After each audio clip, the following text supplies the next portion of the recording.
Well, hi guys, and again, welcome to another one of these overdrive lockdown videos. Very similar to one that Martin's done, which has not come out yet. Just going to run through a list of cars that we would like to own, money no object. Okay, so the first one, get distracted, the first one,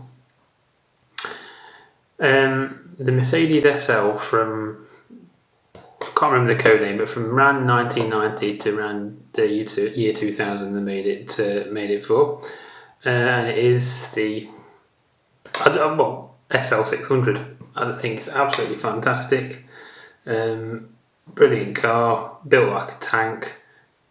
It's pretty ostentatious, no doubt about it, but yes, really do like that car, fantastic. And the fact that they managed to cram a 6 litre V12 under there just deserves respect in my opinion. The SL600 didn't come out straight away. I think the 6 litre engine was a few years into production, but yeah, awesome ones. I mean, they're all brilliant cars no matter which one you have. Like I said, built like absolute tanks, and there's something really cool about them, especially as they're getting older, and with a 6 litre, what's not to like? Number 9 is a car that's probably not on many people's radars. It's the Rover 220 GSI Turbo. Not the coupe, of course. This is the much rarer 3-door hatchback. Exact production figures are sketchy. Rumour has it, generally speaking, there are only about 500 left Longbridge, fitted with the more powerful 2-litre turbo engine. A really understated car. Apart from some slightly sportier seats inside, you'd no idea you'd be anything that powerful. One of the first cars to bring 200 horsepower to the small family car class. And yeah, very stylish, very understated.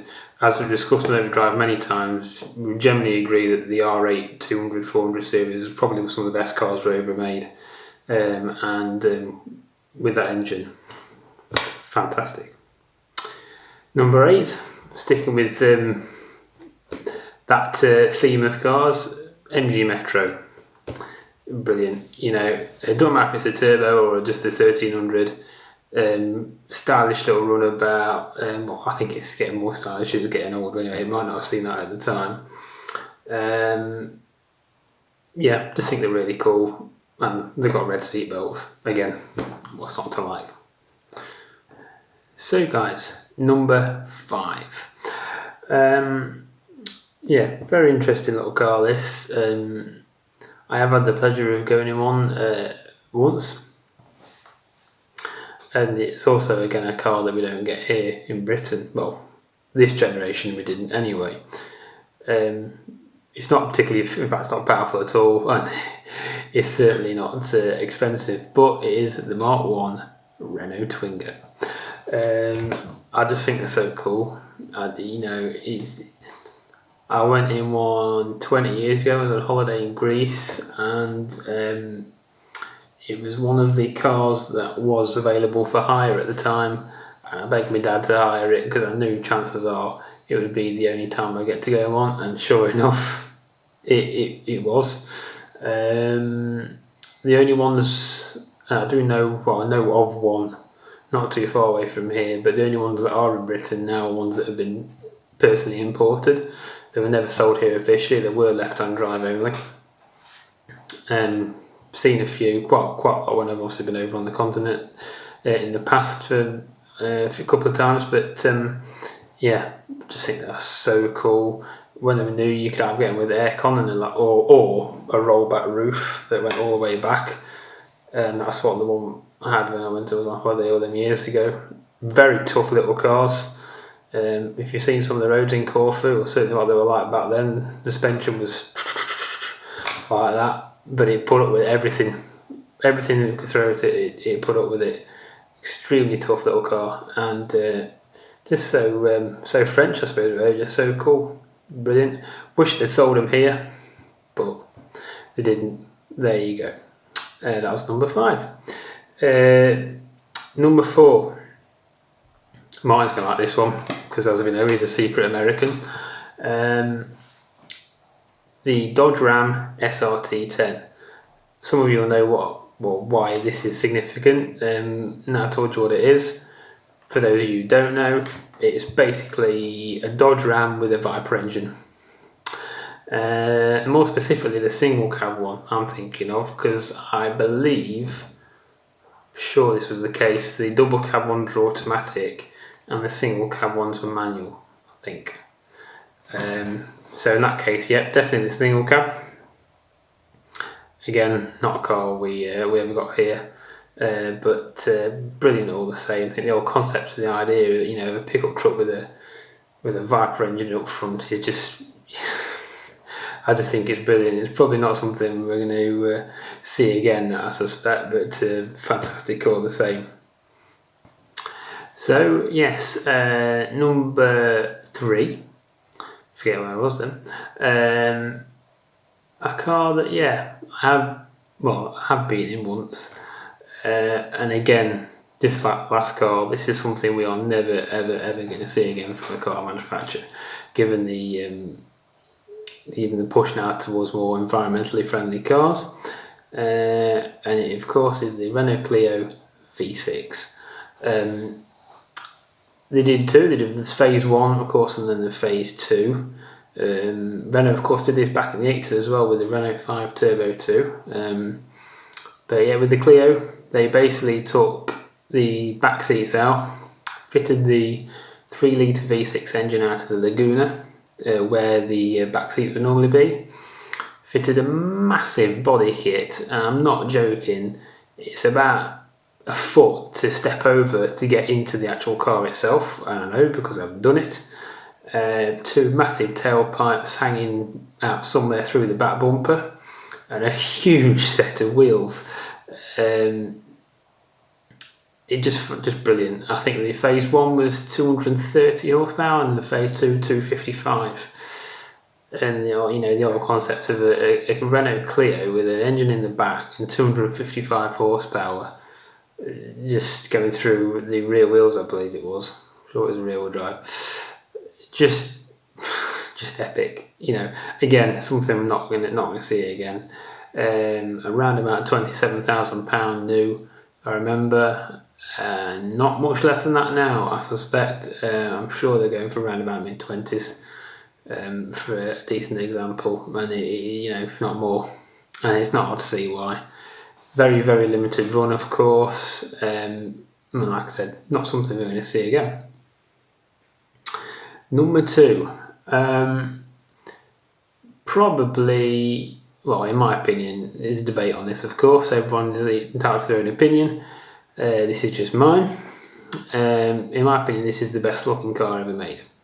I'm going to say that.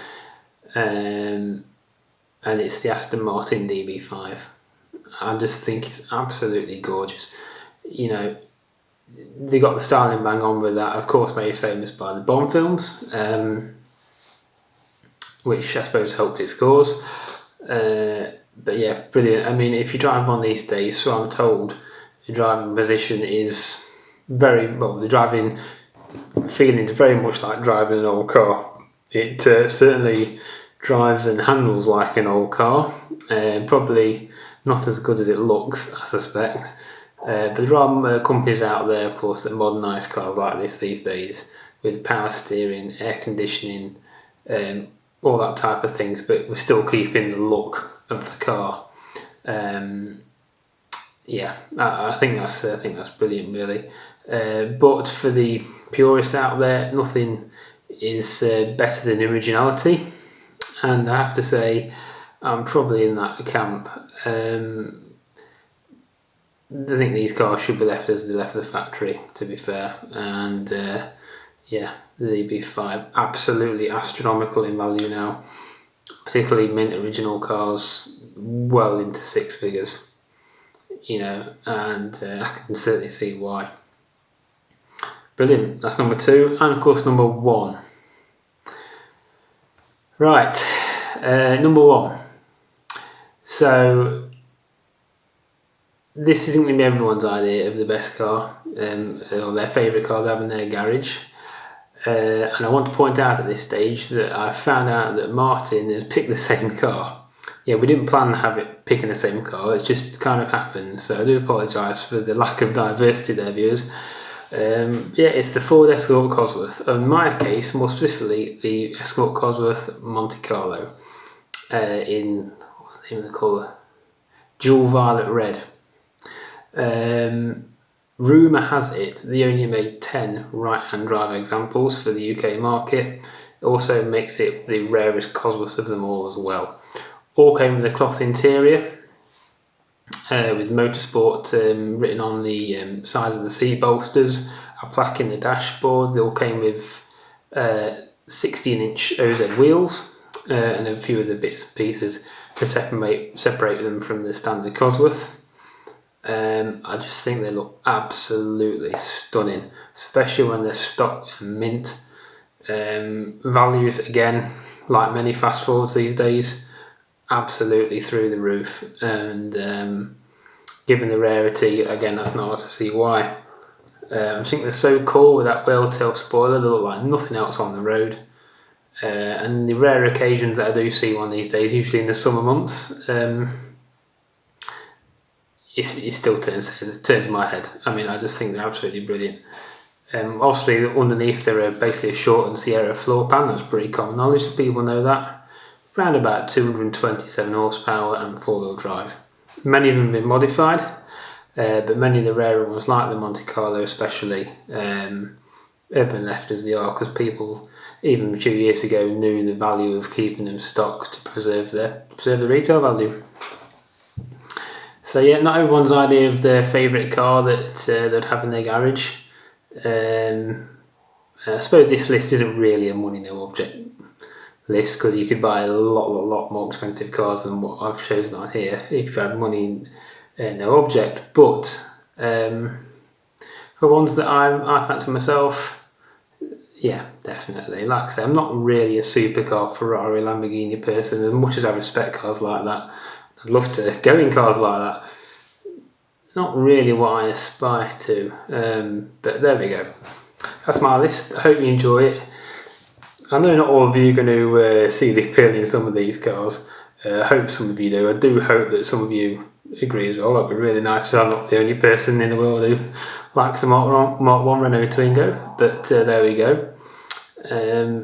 Hope you enjoy it. As always, we will be keeping these videos coming from Overdrive beyond lockdown if popularity is enough. So from me, I'll see you next time.